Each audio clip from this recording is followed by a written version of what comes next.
SHERINZ Taste the Best പുതിയ എപ്പിസോഡിലേക്ക് എല്ലാവർക്കും സ്വാഗതം. ഇന്ന് നമുക്ക് ബട്ടർ കുക്കീസ് ഉണ്ടാക്കിയാലോ? കുട്ടികൾക്ക് മാത്രമല്ല നമ്മൾ വലിയവർക്കും ബട്ടർ കുക്കീസ് ഭയങ്കര ഇഷ്ടമാണ്. പുറത്തുനിന്ന് മേടിക്കുമ്പോൾ ഇത് അത്യാവശ്യം എക്സ്പെൻസീവാണ്. എന്നാൽ വളരെ കുറഞ്ഞ ചിലവിൽ നമുക്ക് നമ്മുടെ വീട്ടിൽ തന്നെ ഇത് തയ്യാറാക്കി എടുത്താലോ?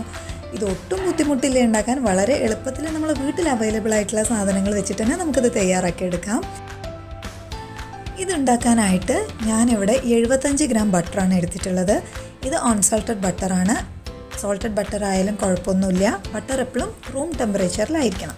പിന്നെ 1 കപ്പ് പഞ്ചസാര പൊടിച്ചത്, അതായത് 3/4 കപ്പ് പഞ്ചസാര പൊടിച്ചു വരുമ്പോഴേക്കിനും 1 കപ്പ് പഞ്ചസാര ആയിട്ടുണ്ടാവും. ഇത് കൈകൊണ്ട് ബീറ്റ് ചെയ്താലും കുഴപ്പമൊന്നുമില്ല.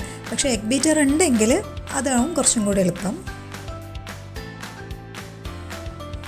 ഇനി ഇതിലേക്ക് 2 കോഴിമുട്ട ആഡ് ചെയ്യണം. ഇനി ഒരു 1/2 ടീസ്പൂൺ കൂടെ വാനില എസൻസും കൂടെ ആഡ് ചെയ്തിട്ട് ഒന്നുകൂടെ നന്നായിട്ട് ബീറ്റ് ചെയ്യണം.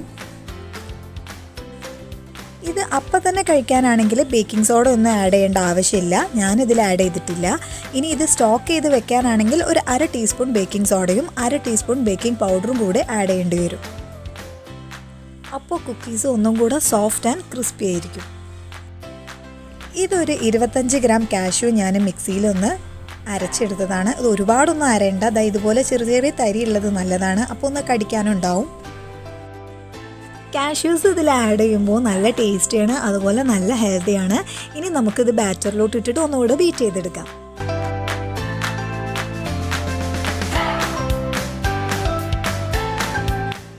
ഇനി ഇതിലേക്ക് 2 കപ്പ് മൈദ കൂടെ ആഡ് ചെയ്യാം. ഇതുപോലെ നല്ലോണം ഫോൾഡ് ചെയ്ത് നമുക്കൊന്ന് മിക്സ് ചെയ്തെടുക്കാം. പറ്റുമെങ്കിൽ കൈകൊണ്ട് നന്നായിട്ടൊന്ന് കുഴയ്ക്കുന്നത് നന്നായിരിക്കും. പക്ഷെ ഒരു സ്റ്റിക്കി ആയിരിക്കും, ഭയങ്കര കയ്യിൽ ഒട്ടിപ്പിടിക്കുന്ന രീതിയിലായിരിക്കും ഉണ്ടാവുക. ഞാനിവിടെ അൺസാൾട്ടഡ് ബട്ടറാണ് എടുത്തിട്ടുള്ളത്. അതുകൊണ്ട് തന്നെ ഒരു നുള്ളു ഉപ്പൊന്ന് ആഡ് ചെയ്യാം. ഈ ഷുഗറും എല്ലാം ഒന്ന് ബാലൻസ് ചെയ്ത് നിൽക്കാൻ വേണ്ടിയിട്ടാണ് ഒരു നുള്ളു ഉപ്പ്. അധികമൊന്നും വേണ്ട, കുറച്ച് മതി. ഇനി ഒരു ക്ലിംഗ് ഫിലിം എടുത്തിട്ട് അതിൽ ഈ മാവ് ഇട്ടതിന് ശേഷം നല്ലോണം ഒന്ന് റാപ്പ് ചെയ്തിട്ട് 1 മണിക്കൂറെങ്കിലും ഫ്രിഡ്ജിൽ വെക്കണം. ഇപ്പോൾ ഇതിൽ ബട്ടർ മെൽറ്റ് ആയതുകൊണ്ടാണ് നമ്മുടെ കയ്യിൽ ഇങ്ങനെ സ്റ്റിക്ക് ആയിട്ടിരിക്കുന്നത്. ഇനി നമ്മളിത് ഫ്രിഡ്ജിൽ വെച്ച് കഴിഞ്ഞാൽ എല്ലാം ഒന്ന് സെറ്റാവും. അപ്പോൾ നമുക്കിത് ഏത് ഷേപ്പിലാണോ നമുക്ക് ഉണ്ടാക്കേണ്ട ആ ഷേപ്പിലൊക്കെ ആക്കിയിട്ട് നമുക്കിത് ബേക്ക് ചെയ്തെടുക്കാം. ഇതുപോലെ റാപ്പ് ചെയ്തിട്ട് വേണം നമ്മൾ ഫ്രിഡ്ജിൽ വെക്കാനായിട്ട്. ഇപ്പോൾ 1 മണിക്കൂറായിട്ടുണ്ട്. ഇനി നമുക്കിത് അൺറാപ്പ് ചെയ്തതിന് ശേഷം കയ്യിൽ കുറച്ച് ഓയിൽ പുരട്ടിയിട്ട്, ബട്ടർ തന്നെ വേണമെന്നൊന്നുമില്ല, ചെറുതായിട്ട് ഓയിലൊന്ന് പുരട്ടിയതിന് ശേഷം ഇതുപോലെ കുഞ്ഞു കുഞ്ഞു ബോൾസാക്കി വെക്കണം.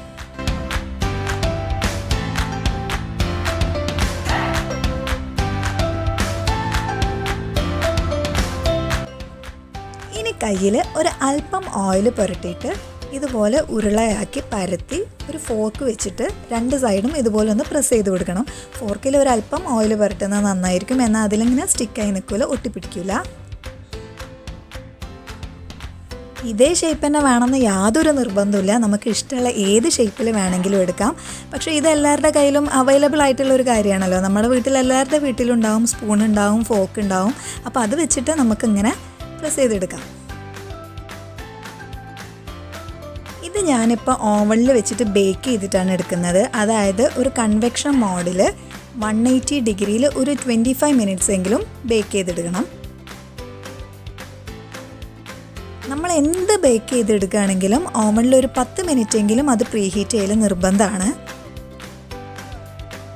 ഇതിപ്പോൾ നമ്മൾ മുഴുവൻ മാവും എടുത്തിട്ടില്ല. അതായത് ഒരു 2 കപ്പ് മൈദയ്ക്ക് നമുക്കൊരു 35 ബട്ടർ കുക്കീസ് എങ്കിലും ഉണ്ടാക്കാനായിട്ട് പറ്റും.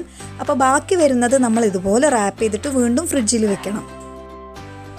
കാരണം അപ്പോഴേക്കും മാവിൽ ബട്ടർ മെൽറ്റായി തുടങ്ങിയിട്ടുണ്ടാവും. അപ്പോൾ വീണ്ടും അത് സെറ്റ് ആവണമെങ്കിൽ നമ്മളത് ഫ്രിഡ്ജിൽ തന്നെ വെക്കണം. ഇനി ഓവനില്ലാന്ന് വിചാരിച്ചിട്ട് ആരും ടെൻഷൻ അടിക്കണ്ട. നമുക്കിത് സ്റ്റൗ ടോപ്പിലും വെക്കാം. ഒരു കുക്കർ എടുത്ത് അതിലൊരു 1/2 പാക്കറ്റ് ഉപ്പെങ്കിലും ഇട്ടിട്ട് ഇതുപോലെ വെക്കണം. കുക്കർ തന്നെ വേണമെന്ന് യാതൊരു നിർബന്ധവും. ഒരു അടി കട്ടിയുള്ള ഒരു വലിയ പാത്രമായാലും മതി. അതിനകത്തേക്ക് ഇതുപോലൊരു തട്ട് വെച്ച് നമ്മൾ കുക്കീസ് വെച്ച പ്ലേറ്റ് വെക്കണം. എന്നിട്ട് കുക്കറിൻ്റെ വെയിറ്റ് ഒഴിവാക്കിയിട്ട് മൂടി വെക്കാം. എന്നിട്ടൊരു മീഡിയം ടു ലോ ഫ്ലെയിമിൽ ഒരു 1/2 മണിക്കൂറെങ്കിലും വെക്കണം. ഇങ്ങനെ ചെയ്യുമ്പോൾ ശ്രദ്ധിക്കേണ്ട ഒരു കാര്യം എന്താ വെച്ചാൽ നമ്മൾ ഇറച്ചിയോ മീനോ അങ്ങനെ എന്തെങ്കിലും വെച്ച പാത്രത്തിലാവരുത് നമ്മൾ ഈ കുക്കീസ് വെക്കുന്നത്. കാരണം ഇത് അങ്ങനെ വേവിക്കുമ്പോൾ അതിൻ്റെ ആ ഒരു സ്മെല്ല് ഈ കുക്കീസിലേക്ക് വരും. അപ്പോൾ അത് നല്ലോണം ശ്രദ്ധിക്കുക. ഇപ്പോൾ നമ്മൾ ഓവനിൽ വെച്ച് കുക്കീസ് ബേക്ക് ചെയ്ത് വന്നിട്ടുണ്ട്. ഇത് എടുക്കണ സമയത്ത് നല്ല ക്രിസ്പി ആയിക്കോളന്നില്ല, ചെറുതായിട്ടൊരു സോഫ്റ്റ് ആയിട്ടൊക്കെ തോന്നും, പക്ഷെ തണുക്കുമ്പോൾ നല്ല ക്രിസ്പി ആയിട്ടുണ്ടാവും. നമ്മൾ ഇതുപോലത്തെ ഒരു സ്റ്റാൻഡിൽ വേണം കുക്കീസ് വെക്കാനായിട്ട്. അതെന്തിനാണെന്ന് വെച്ചാൽ നമ്മളൊരു പ്ലേറ്റിലാണ് വെക്കുന്നതെങ്കിൽ അതിൻ്റെ താഴെ ആവി ഇറങ്ങിയിട്ട് ബിസ്ക്കറ്റിൻ്റെ ഒക്കെ താഴെ നനവുണ്ടാവും. പക്ഷേ ഇങ്ങനെ വെക്കുമ്പോൾ അതിൻ്റെ രണ്ട് സൈഡിലൂടെയും ആവി പോകുമ്പോൾ കുക്കീസ് നല്ല ക്രിസ്പി ആയിട്ട് തന്നെ നമുക്ക് കിട്ടും. തണുത്ത് കഴിഞ്ഞാലും നല്ല ക്രിസ്പി ആയിരിക്കും. നമ്മൾ സ്റ്റൗ ടോപ്പിൽ വെച്ച് കുക്കീസ് ബേക്ക് ചെയ്ത് വരാനായിട്ട് ഒരു 40 മിനിറ്റ് വേണ്ടി വന്നു. ഇനി നമുക്ക് ഇതുപോലെ മാറ്റി വയ്ക്കാം. നമ്മൾ ഓവനിൽ വെച്ച കുക്കീസാണ് കുറച്ചും കൂടെ കാണാൻ ഭംഗിയായിട്ടുള്ളത്. OTG ആയാലും കുഴപ്പമില്ല. ഇതുണ്ടാക്കാൻ വളരെ സിമ്പിളാണ്. വളരെ എളുപ്പത്തിൽ തന്നെ നമുക്കത് വീട്ടിൽ അവൈലബിൾ ആയിട്ടുള്ള സാധനങ്ങൾ വെച്ചിട്ട് തന്നെ നമുക്ക് തയ്യാറാക്കി എടുക്കാം. എപ്പോഴും പുറത്തുനിന്ന് തന്നെ മേടിക്കണം എന്നൊന്നുമില്ല. നമ്മുടെ മക്കൾക്ക് ധൈര്യമായിട്ട് നമുക്ക് ഉണ്ടാക്കി കൊടുക്കാം. ഞാനിവിടെ ബേക്കിംഗ് സോഡ ആഡ് ചെയ്തിട്ടില്ല. പക്ഷേ നമുക്കിത് സ്റ്റോക്ക് ചെയ്ത് വെക്കാനാണെങ്കിൽ എന്തായാലും ആഡ് ചെയ്യണം. കാരണം അപ്പോഴേ ബിസ്ക്കറ്റ് കുറച്ചും കൂടെ സോഫ്റ്റ് ആയിട്ട് കിട്ടുള്ളൂ. ഇല്ലെങ്കിൽ ഇത് പിറ്റേ ദിവസം ചിലപ്പോൾ കുറച്ച് ഹാർഡായി പോകും. അപ്പോൾ തന്നെ കഴിക്കുമ്പോൾ നല്ല സോഫ്റ്റ് ആൻഡ് ക്രിസ്പിയാണ്. പക്ഷേ സ്റ്റോക്ക് ചെയ്ത് വെക്കുമ്പോൾ നിങ്ങൾ നിർബന്ധമായിട്ടും ബേക്കിംഗ് സോഡ ആഡ് ചെയ്യണം. അപ്പോൾ നിങ്ങൾക്ക് എൻ്റെ വീഡിയോ ഇഷ്ടപ്പെട്ടെന്ന് വിചാരിക്കുന്നു. ഇഷ്ടപ്പെട്ടെങ്കിൽ ലൈക്ക് ചെയ്യുക, ഷെയർ ചെയ്യുക, മറക്കാതെ സബ്സ്ക്രൈബ് ചെയ്യുക.